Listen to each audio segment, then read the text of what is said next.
Hey guys, welcome back. And if you saw my last episode, it was part 3. I talked a little bit about how my mount here basically broke or basically separated from the base plate. So over the last week or so, I found myself with some extra time, surprisingly, and I think I fabbed up a solution to this particular mount. So this is a shot of how it looks finished, just to give you an idea of how it looks like. I will, obviously nothing is glued down at this point.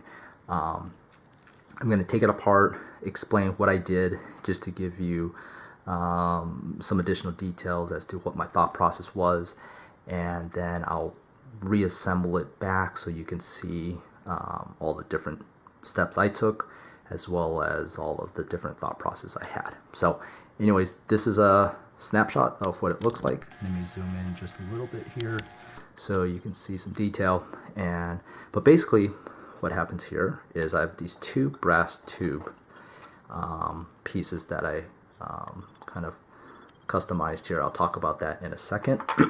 But in essence, what happened was this piece, what I had done was I had put epoxy on the bottom here to attach to this plate, and that obviously wasn't sufficient to hold the weight of the Falcon using this mount with a threaded rod through the middle. So I think what I'll do this time differently is I'll use some E6000 underneath here to the plate. That should have better holding properties. It is a little bit more flexible than epoxy, so it may be able to kind of bend and sway a little bit and not just basically kind of come apart and snap, right? The epoxy, what I found out, is a little bit brittle when you're attaching pieces kind of just directly on top of each other, and that seems like that's what happened here. Plus it probably just wasn't well engineered in my mind. But anyhow, so this piece will still go in here. We'll just put that in there for right now. And then what you can see here is, because I had already epoxied this plate to the Falcon, there was, I had to work with what I had here. So to accommodate the brass tubings, I had to cut out a portion here of the epoxy. That in itself was not, it wasn't difficult, just time consuming. I basically used an X-Acto knife, scored the edges here, and then just started making deeper and deeper cuts, both 90 degrees to the wall and then also parallel to the wall along that seam to try to break it all free. So all in all, probably took me 15-20 minutes for each of these, but it's more time consuming. But I had to make some space for the brass tubing right here, and as well as on this side here.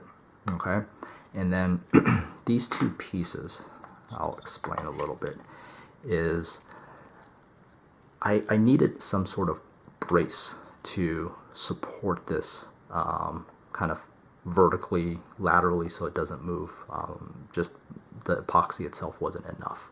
So the idea here is that this would be in place, and this part of it will kind of mate into the base there, like that.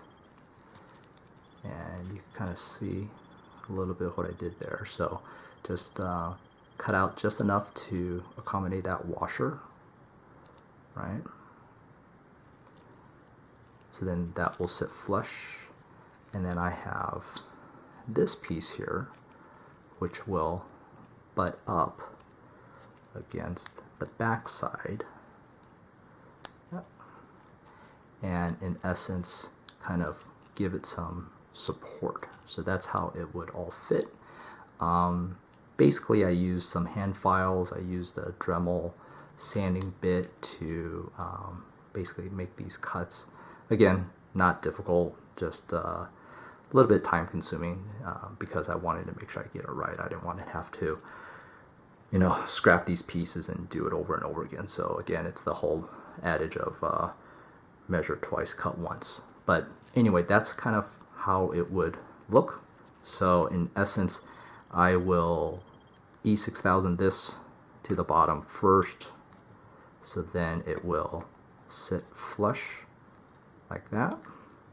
And then the thought process here is I'll probably put a layer of E6000 on the bottom of both of these pieces to secure it down to the base. This should slide right over the edge there. It'll all sit down nice and tight. And so you can see here, once it's situated, there's really no rocking motion, there's no side to side motion, and in this part right here, it limits this tube from rolling away. Part of it is, while I'm setting up the adhesives, I wanted a brace in here so that it will keep things secure. But I think once this is all set, I will put epoxy over the top of this. The tubes here, I have to be careful around here because that's where the corridor piece will go. Still want to maintain that, so I'll just have to make sure I tape off or be careful around where I put the epoxy there, and then just liberally coat this around and secure this down as much as possible. Might get a little ugly with the amount of epoxy, but should be able to have a nice secure fitting to support this piece here. And really that's kind of it. I did notch out a piece over here to kind of prevent this piece from rotating too much on the aft direction, and seems like everything will end up working out. So that's it for now, and next part you'll see here hopefully is the finished part.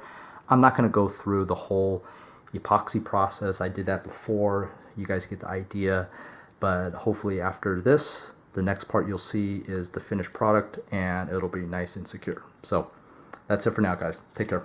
Bye.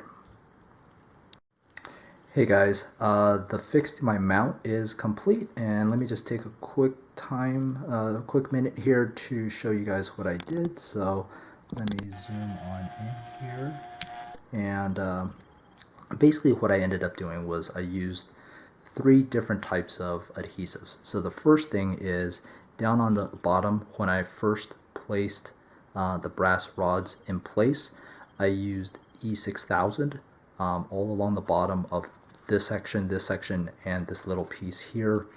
That gave me a really good, tight, pretty immediate adhesion to the base.